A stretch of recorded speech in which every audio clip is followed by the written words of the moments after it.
So, Star Wars The Last Jedi. Gosh, I look bad in this shot, but don't I always? So anyway, this movie has been out for a couple years now.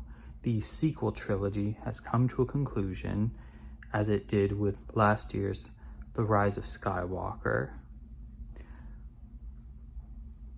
But the malignment of a new trilogy, well new at the time, The Last Jedi, still stands, and people will argue about this movie, well, as long as there's the internet, they'll always argue.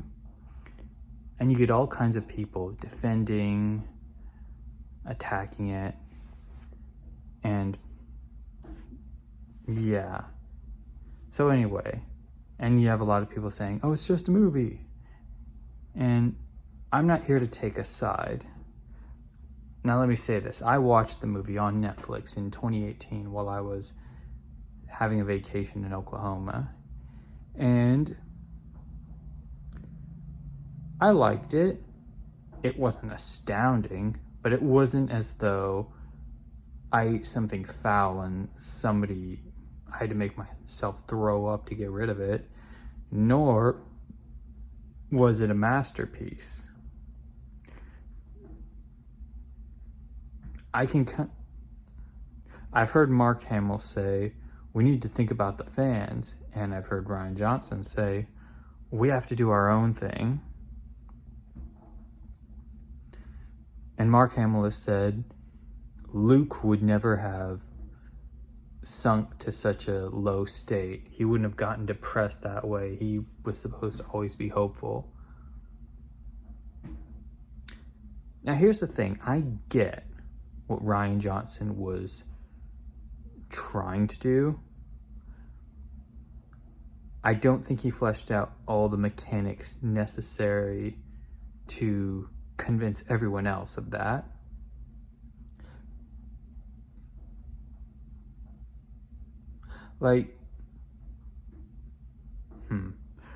They'll probably come up with some supplementary material to delve deeper into, to expound on it, because they've got to sell stuff. But here's what I think Rian Johnson was trying to do. So, Luke, he was supposed to be this great Jedi who was strong in the Force, but now all of a sudden he's turned his back on the Force. Why? Because it caused him to betray his nephew, essentially, and his nephew felt so betrayed that he turned to the dark side. Now he wants nothing to do with the Jedi. He's disillusioned with it. But then a young person strong in the Force, Rey, comes and she reignites his hope with it. And yeah, he embraces the Force once again. I don't think we saw all the pieces we needed to see. So what we got was Luke sensed the potential that Ben had. He sensed the power and he was afraid of it. So he briefly thought about, killing him, and that's how he became Kylo Ren. And that's when he gave up on the Force and the Jedi and all that.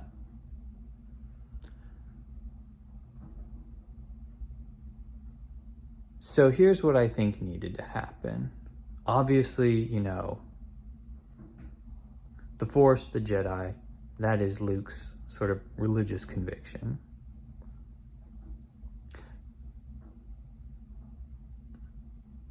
So what we needed to have,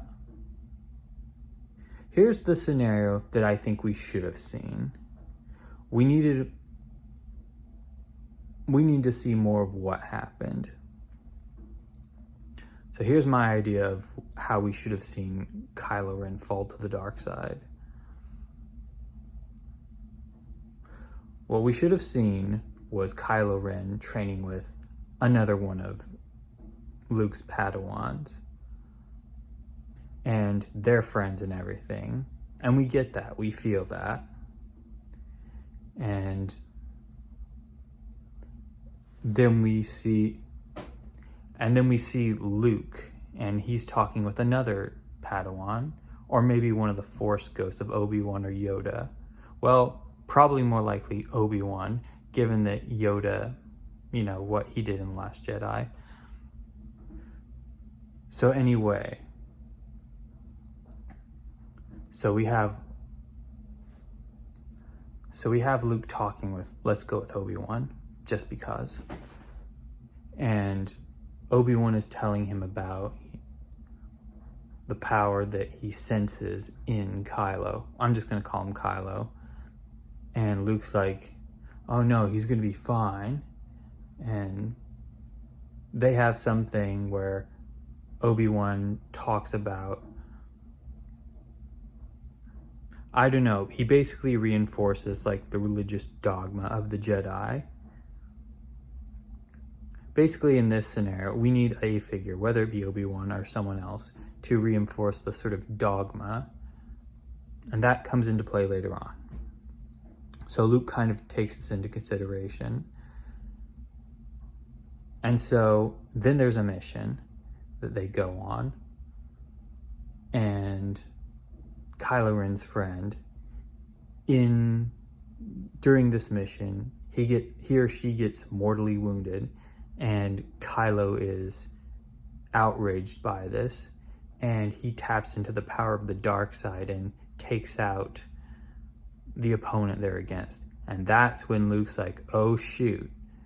Like, he actually sees the connection with the dark side manifest. And then he's like, oh man, I really do have to consider, maybe I have to take him out.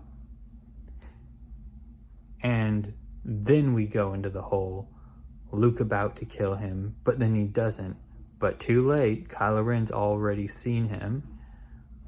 Like, maybe Luke turns on the lightsaber, and then he's like, this is wrong. But then he looks, and Kylo's awake, and yeah.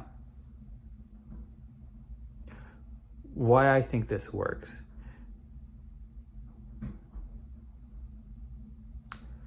So what this would do was, Luke would be filled with regret because he adhered to dogmatism, and that cost him his relationship with his nephew. And he gets angry at that dogmatism, and he just goes away because he can't live with himself for what he did. I feel like that's the point that Rian Johnson was trying to get across in The Last Jedi.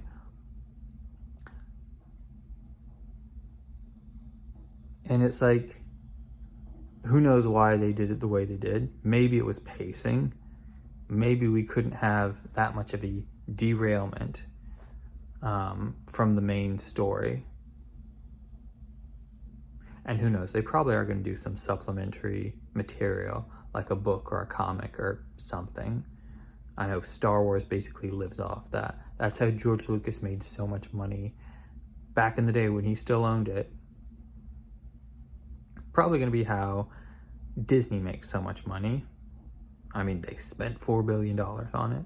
And yeah. Like, Last Jedi is here. The sequel trilogy, it's done. But they're already like hosing down this project with like tons of money. And you just think, what'd be another $1 million to do another treatment of the script to really fine tune this? I mean, that's how Pixar and Marvel, that's how they basically print cash at the theaters. Is like, they get it down pretty tight.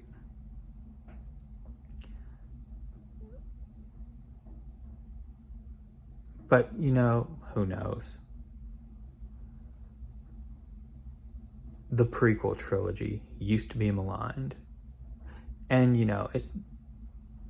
it's not like there's been some great reformation in Star Wars fandom. But it's not treated like the devil it used to be. I mean, if you saw that podcast with Kanye West and Joe Rogan. You know what I'm talking about. But it's going to be really interesting to see what else they do. It was kind of a first. It was kind of unprecedented. This was Star Wars without George Lucas. He didn't have the control that he used to have. He could say, hey, how about this? And like, no. So who knows? Maybe it was a learning curve. I certainly hope so. But we'll see.